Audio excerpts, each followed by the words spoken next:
Let me extend my welcome to you all this morning as well. I'm glad to see you all here. Hope you had a wonderful and safe and fun 4th of July holiday. And so today we are going to be looking at fear. And I wanted to start by doing just a little bit of a survey. You can raise your hands. And because I downloaded from the National Institute of Mental Health, we're not going to do all 10 of them, but they've got 10 of the 10 most common phobias that people experience. Now, I'm going to give you the scientific name, and I've worked hard on pronouncing some of these names, but I'll tell you what they mean, because who really knows what they mean? So I first wanted to know how many of you would claim to be misophobic, which is it has to do with fear of germs or dirt. Anybody? These are the people who don't follow the 5-second rule if something falls on the ground. Okay. Great. Okay, we got a few. How many of you would count yourselves? I'm going to have to work on this one. How many of you count yourselves as pteromerhanophobics, which are, it starts out P-T-E-R-O, and I just remember pterodactyls were the dinosaurs that could fly. These are people who have fear of flying. Anybody afraid of flying? Few people for that. All right. How many people are trypanophobic? This is fear of needles, injections. Okay? I'm the opposite of that. When I would get a shot as a little kid, the doctor tries to distract you or something. Well, that just made it worse. I wanted to watch because I wanted to know what was happening at all times. But those are tyrannophobics. How about people who are cynophobic? These are fear of dogs. One person? All right. It says usually this often is associated with a specific personal experience. So it'd be interesting to know if you had a personal experience that was negative with a dog. Okay, here's one. Acrophobia, fear of heights. This is mine. All right. A lot of people. I'm glad I'm not alone in that. Yeah. In fact, I'm pretty high up here. I don't know that I like it, but okay. The last two, ophidiophobia. This is fear of snakes. I was a youth director. I had this kid who was a snake kid, and he would show up sometimes to youth group with snakes. In fact, he came once to a fall carnival dressed up as Moses, and he had his staff.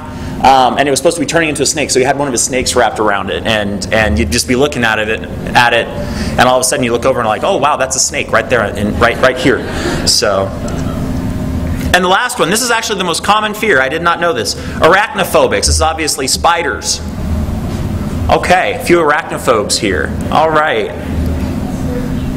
I think we're more of a fear of heights congregation. I think that was the highest numbers, but a few arachnophobes as well. So this is our second week of this sermon series, exploring some of the personal encounters that people in the Bible have with Jesus, and seeing what we can learn from that. Last week we looked at the woman at the well. And today we will be looking at the experience, at least one experience, that the disciples have. And these are, of course, some of the people that know Jesus most intimately and who spend the most time with Him. Now, Jesus and the disciples have pushed out onto the Sea of Galilee, which isn't really a sea. It's actually a large lake, just a little bit inland in Israel. And a large storm rises up. Now the disciples are panicking, and they think that they just might drown. They might not make it through this storm. So where is Jesus? He's fast asleep. He's in the back of the boat, unaware that any of this is going on. And so the disciples wake him up, and they cry out angrily at Jesus, "Teacher, don't you care that we are perishing?" Now in my book, that's a pretty gutsy thing to say to Jesus. Because there's a tone of indignation here. I mean, they're asking, doesn't He care? Does Jesus even care if they live or die? Now, on first glance, I want to be critical of the disciples in this moment. Because He's Jesus. Of course He cares. He's taught them and nurtured them. Shouldn't they know better? And yet when you really look at this story, I mean really look at it deeply, it's extremely interesting how the disciples act, because I think often we do the same. I mean, this is one of the most real and most human moments that we get from the disciples. Because really, haven't you ever been like the disciples standing in a sinking boat?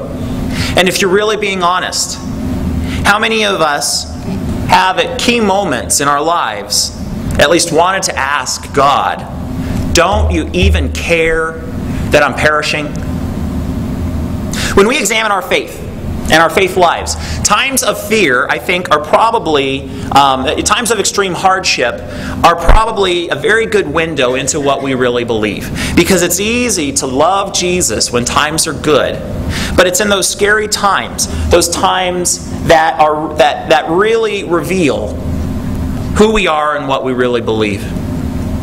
And so the first thing we need to understand is that being a Christian is no guarantee of a safe life. The disciples don't want to believe that. Somewhere along the way, these disciples got the idea that they were special and that Jesus would make sure that they were always safe. But being a follower of Jesus is no guarantee of a safe life. Last year, I got to go to South Africa. It was a fantastic experience. And for the first week, we stayed at this retreat center in Cape Town. And it wasn't exactly out in the middle of nowhere, but it was sort of just on the edge of town. And we were warned that there could be wildlife. And the thing they warned us most about were baboons. So we were told to stay away from the baboons, that they were dangerous. And I don't know about, I like to think of myself as a fairly educated, enlightened person. And as a fairly educated, enlightened person, when I think of baboons, I picture something like this. Okay? Right? Rafiki from The Lion King. You know, kindly old man who guides the characters along, kind of person you'd want around. And so I'm picturing Rafiki from The Lion King. I'm not really sure why he's dangerous. And then all the more so, I wasn't too worried. And then on one of the days of on one of our excursions, we saw these baboons from our tour bus, from our safe tour bus. And these ones are about the size of a Cocker Spaniel.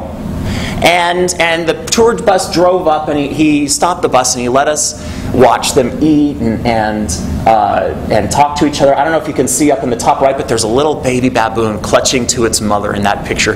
It was the most precious, cute experience that I had ever had with a baboon.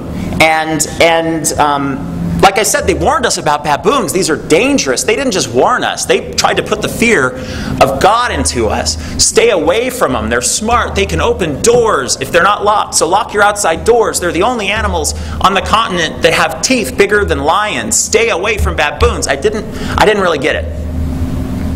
And that's because I was picturing Rafiki in my mind and these cute little baboons. But as it turns out, this next slide can also be like what baboons are. Okay? And on our last day in Cape Town, we found out about this kind of baboon because we were finishing breakfast, and one of the women walked out of the dining hall, and a few seconds later she walked back in and she said, "There's a big baboon outside." So we'd been warned extensively. And naturally, what we did next was, the four guys who were on the trip, myself included, we all ran outside to get a good look at the baboon. Actually, it's actually worse than that, because we started to run outside, and there was this one woman on the trip, she, a good friend of mine from seminary. She stands in the door, and she says, "Stop! You just stop. Here's my camera, go get a picture of it so the rest of us can see." Okay? So we go outside, we see this trash can turned on its side, and we hear some rustling in it. And so we kind of creep up on the trash can, but we don't want to be too quiet because we don't want to startle it.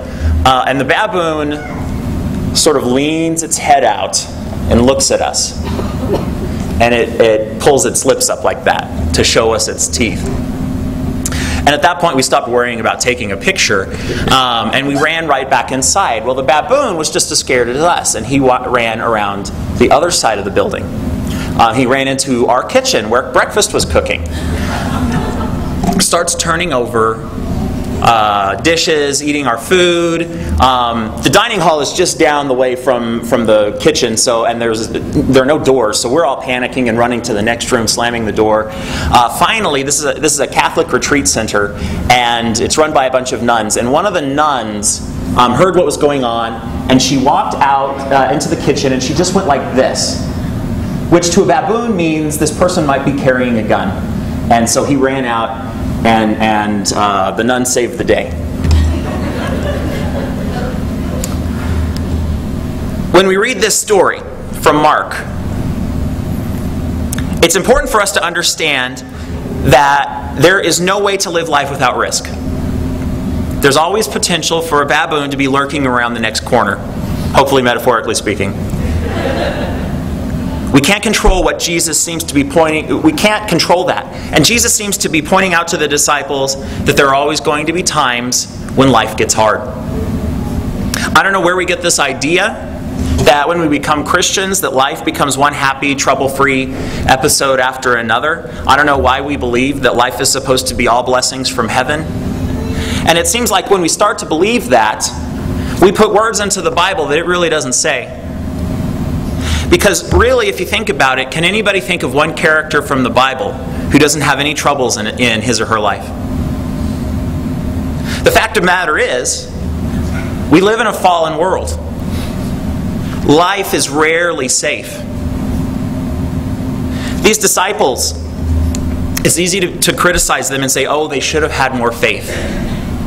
But these aren't normally skittish, panicky people, at least not in this kind of situation. This is a serious storm. The Greek word for the storm here is lilops, which is probably better translated as hurricane. And not only that, but it says, the English translation is a great storm. The word great is megalon, and then all you need to understand from that is the root mega. So this is a mega hurricane.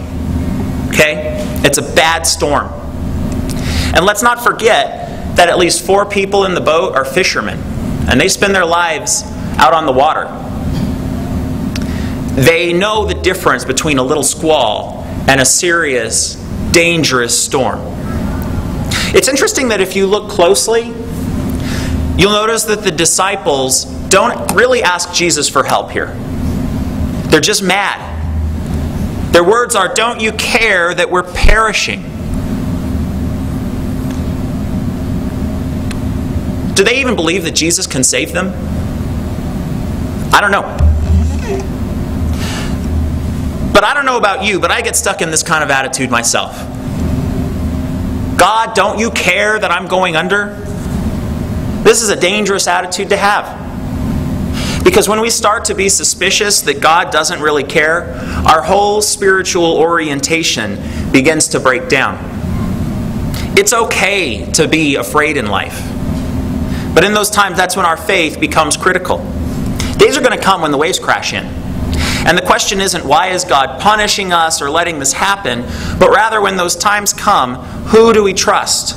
And what do we believe? And I think Jesus here is trying to teach something. That even in the bleakest of times, your life is known by God. Your life is valuable to God. And if that's true, then you don't have to make it through all those trials on your own. God isn't asleep. God isn't unaware of the things which really scare us in life. When the wild baboons show up and try to steal our breakfast, and we're saved only by nuns skilled in the art of miming, Jesus seems to be asking, why are you afraid?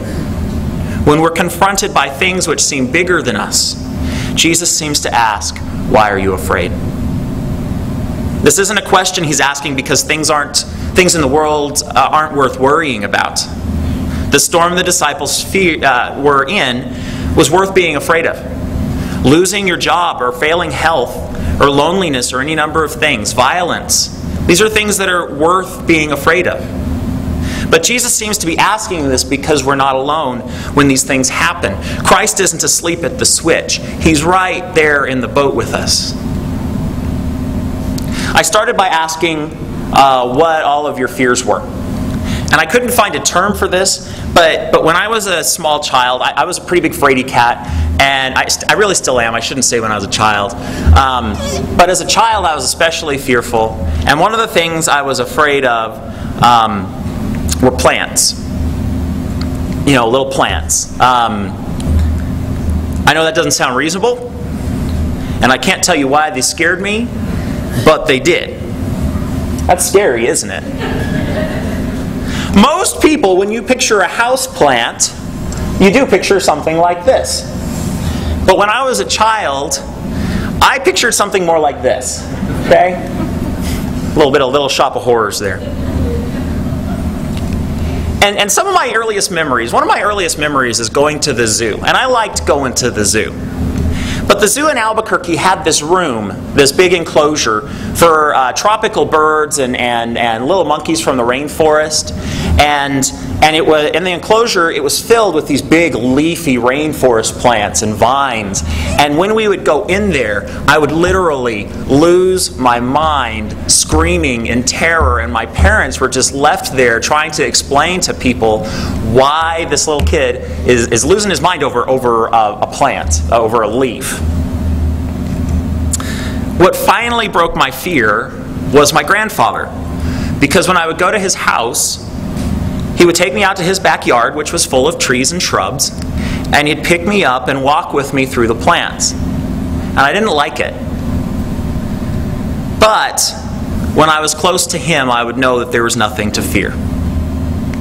It's not reasonable to expect God to remove every trouble from our lives. All we want is for God to walk with us through them. When the disciples cry out to God, that seems to be their plea. Don't you care? And what does Jesus do?